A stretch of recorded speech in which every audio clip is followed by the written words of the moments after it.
नमस्कार दोस्तों, वेदमैया career academy में आप सभी का बहुत बहुत स्वागत है। दोस्तों, आज हम कक्षा 6 की किताब हमारे अतीत का अध्याय 2 आखेट खाद्य संग्रह से भोजन उत्पादन तक, इस अध्याय के बारे में महत्वपूर्ण जानकारी हासिल करेंगे।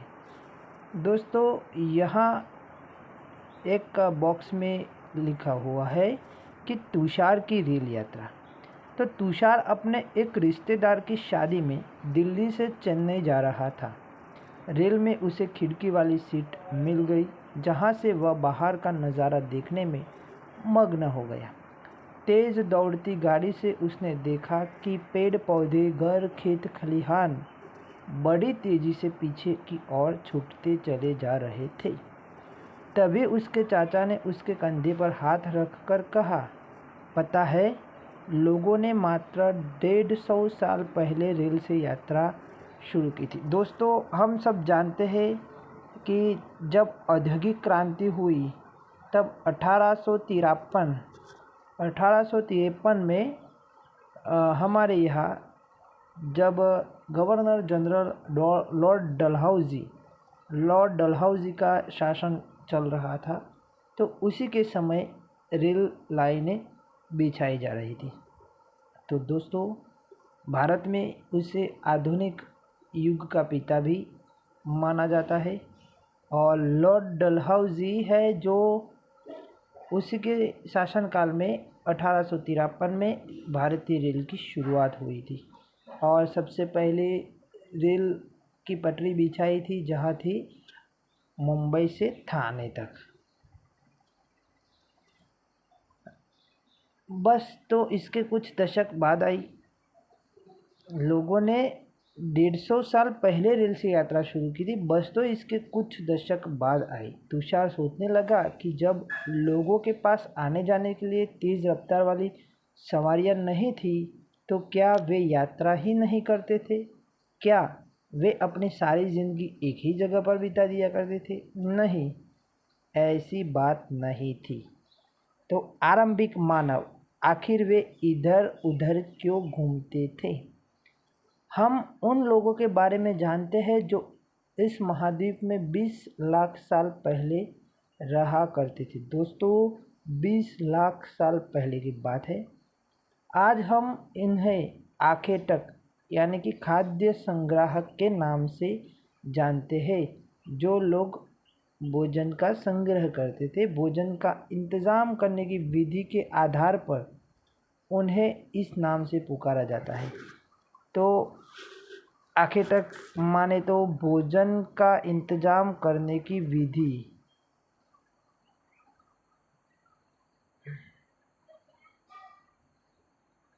आमतौर पर खाने के लिए वे जंगली जानवरों का शिकार करते थे, मछलियाँ और चिड़िया पकड़ते थे, फल मूल, दाने, पौधे, पत्तियाँ, अंडे इकट्ठा किया करते थे। आखेटक यानी कि खाद्य संग्राहक समुदाय के लोग एक जगह से दूसरी जगह पर घूमते रहते थे। ऐसा करने के कई कारण थे। पहला कारण यह कि अगर वे एक ही जगह पर ज़्यादा दिनों तक रहते तो आसपास के पौधों, फलों और जानवरों को खाकर समाप्त कर देते थे। इसलिए और भोजन की तलाश में इन्हें दूसरी जगहों पर जाना पड़ता था। दूसरा कारण यह कि जानवर अपने शिकार के लिए या फिर हिरण और मवेशी अपना चारा ढूंढने के लिए एक जगह से दूसरी जगह जाया करते थे। इसलिए इन जानवरों का शिकार करने वाले लोग भी इनके पीछे पीछे जाया करते होंगे। तो दोस्तों, ये जो खाद्य संग्राहक लोग थे यानी कि आखेटक समुदाय के लोग थे, वह एक जगह से दूसरी जगह घूमते रहते थे। ऐसा करने की वजह क्या थी? तो दोस्तों, कई कारण थे। उसमें से एक कारण ये है कि अगर एक ही जगह पर वह लोग ज़्यादा दिनों तक रहते तो उसी जगह के पेड़ और पौधे, फल फूल, पत्तियाँ सब खा जाते और समाप्त कर देते। जब वह समाप्त हो जाता तो भोजन की तलाश में यह लोग एक जगह से दूसरी जगह जाते। दूसरी वजह यह थी कि जानवर जो अपने शिकार को, यानी कि कोई जानवर हो अपने शिकार के लिए, हिरण और मवेशी अपना चारा ढूंढने के लिए, हिरण और मवेशी अपना चारा ढूंढने के लिए दूसरी जगह जाते, तो उनका शिकार करने के लिए ये लोग भी उनके पीछे पीछे दूसरी जगह जाते हैं।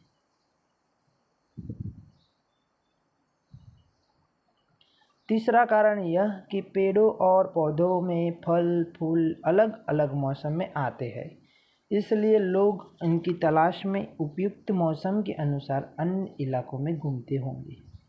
और चौथा कारण यह है कि पानी के बिना किसी भी प्राणी या पेड़ पौधे का जीवित रहना संभव नहीं होता और पानी झीलों, झरनों तथा नदियों में ही मिलता है। यद्यपि कई नदियाँ और झीलों का पानी कभी नहीं सूखता, कुछ झीलों और नदियों में पानी बारिश के बाद ही मिल पाता है, इसलिए ऐसी झीलों और नदियों के किनारे बसे लोगों को सूखे मौसम में पानी की तलाश में इधर उधर जाना पड़ता होगा। आरंभिक मानव के बारे में जानकारी कैसे मिलती है? तो पुरातत्वविदों को कुछ ऐसी वस्तुएं मिली है जिनका निर्माण और उपयोग आखिर तक खाद्य संग्रह किया करते थे। यह संभव है कि लोगों ने अपने काम के लिए पत्थरों, लकड़ियों और हड्डियों के औजार बनाए हों। इनमें से पत्थरों के औजार आज भी बचे हैं। इनमें से कुछ औजारों का उपयोग फल फूल काटने, हड्डियाँ और मांस काटने तथा पेड़ों की छाल और जानवरों की खाल उतारने के लिए किया जाता था। कुछ के साथ हड्डियों या लकड़ियों के मुट्ठे लगाकर भाले और बाण जैसे हथियार बनाए जाते थे। कुछ औजारों से लकड़ियाँ काटी जाती थी। लकड़ियों का उपयोग ईंधन के साथ साथ झोपड़ियों और औजार बनाने के लिए भी किया जाता था। तो दोस्तों, पुरातत्वविदों को ये जो औजार मिले हैं, इनके आधार पर वह कह सकते हैं पत्थर के औजारों का उपयोग बाई और है वह इंसान के खाने योग्य जड़ों को खोदने के लिए किया जाता था, और जो दाई और है जानवरों की खाल से बने वस्त्रों को सिलने के लिए किया जाता था। रहने की जगह निर्धारित करना। मानचित्र 2 देखो, तो ये है मानचित्र 2। देखो दोस्तों, लाल त्रिकोण वाले स्थान वे पूरा स्थल है जहाँ पर आखिर तक खाद्य संग्रह के होने के प्रमाण मिले हैं। तो दोस्तों, यहाँ जो है जो लाल त्रिकोण वाले, यहाँ पर वे लोग होने के प्रमाण मिले हैं।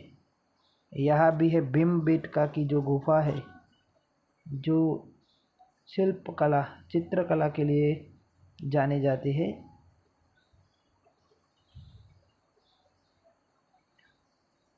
मानचित्र में इसके अलावा कई स्थानों पर आखिर तक खाद्य संग्रह करती थी।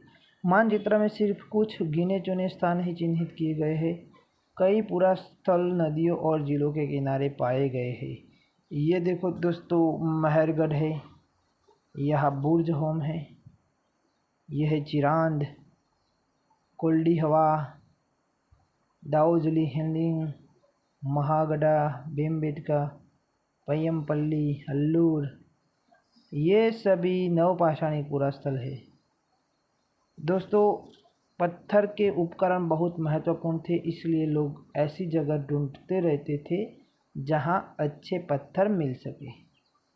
अब भीमबेटका, जो कि आधुनिक मध्य प्रदेश में है, इस पूरा स्थल पर गुफाएं व कंदराएं मिली है। लोग इन गुफाओं में इसलिए रहते थे क्योंकि यहाँ उन्हें बारिश, धूप और हवाओं से राहत मिलती थी। ये गुफाएं नर्मदा घाटी के पास है। क्या तुम बता सकते हो कि रहने के लिए लोगों ने यह जगह क्यों चुनी होगी? यहाँ तो देखो दोस्तों, शैल चित्रकला, तो इनमें हमें क्या पता चलता है? तो जो आखिर यानी कि जो हिरन है उसका शिकार करने के लिए हिरन के पीछे भागता हुआ नजर आता है। जिन गुफाओं में लोग रहते थे उनमें कुछ की दीवारों पर ऐसे चित्र मिले। इनमें कुछ सुंदर उदाहरण मध्य प्रदेश और दक्षिणी उत्तर प्रदेश की गुफाओं से मिले हैं। इनमें जंगली जानवरों का बड़ी कुशलता से सजीव चित्रण किया गया है। ये दोस्तों भीमबेटका की गुफा है।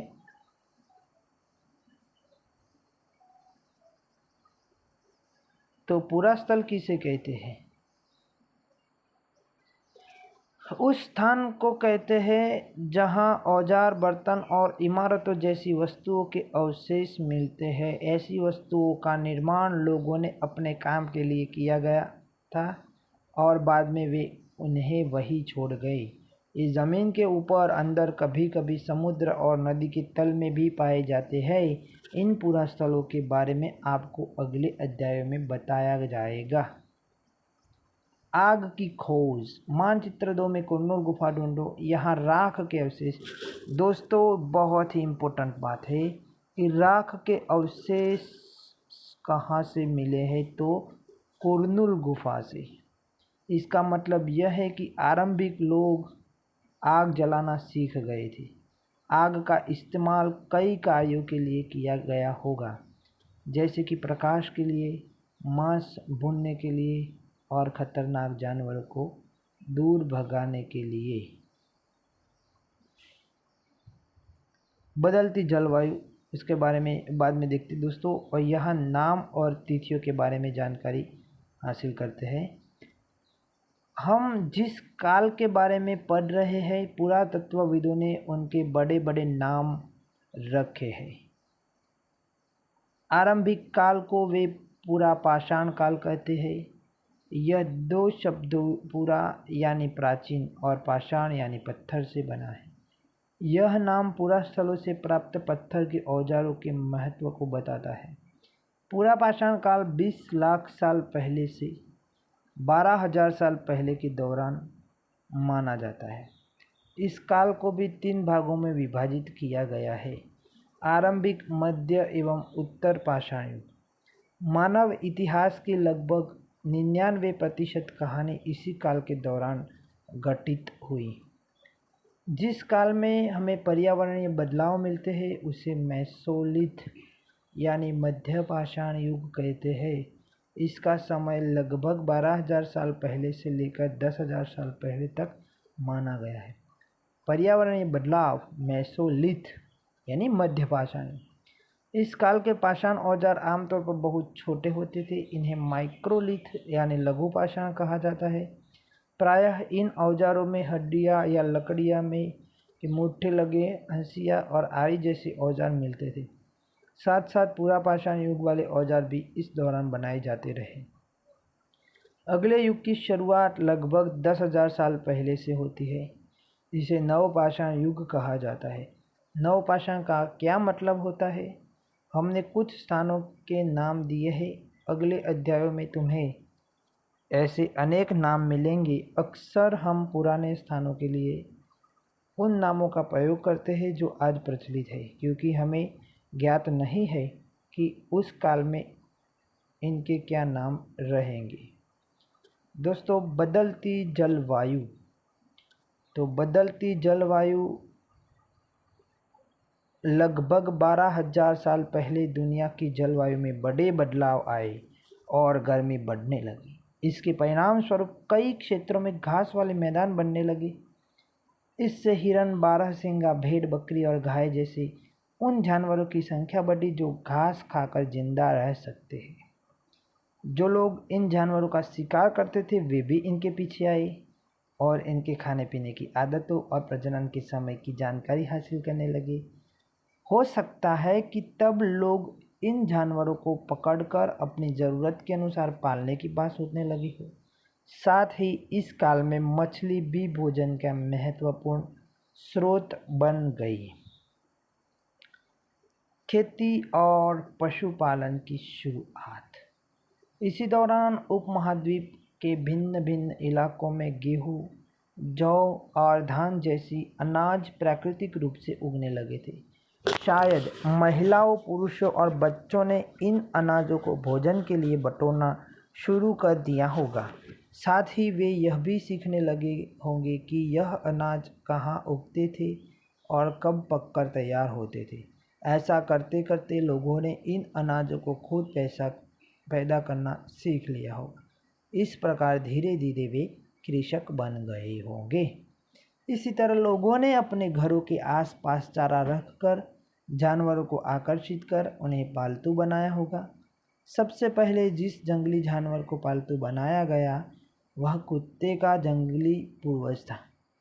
धीरे धीरे लोग भेड़, बकरी, गाय और सूअर जैसे जानवरों को अपने घरों के नज़दीक आने को उत्साहित करने लगे। ऐसे जानवर झुंड में रहते थे और ज़्यादातर घास खाते थे। अक्सर लोग अन्य जंगली जानवरों के आक्रमण से इनकी सुरक्षा किया करते थे और इस तरह धीरे धीरे वे पशुपालक बन गए होंगे। दोस्तों, बचने की प्रक्रिया से हम अगले वीडियो में देखेंगे। हमारे साथ जुड़े रहिएगा। आप सभी का बहुत बहुत धन्यवाद।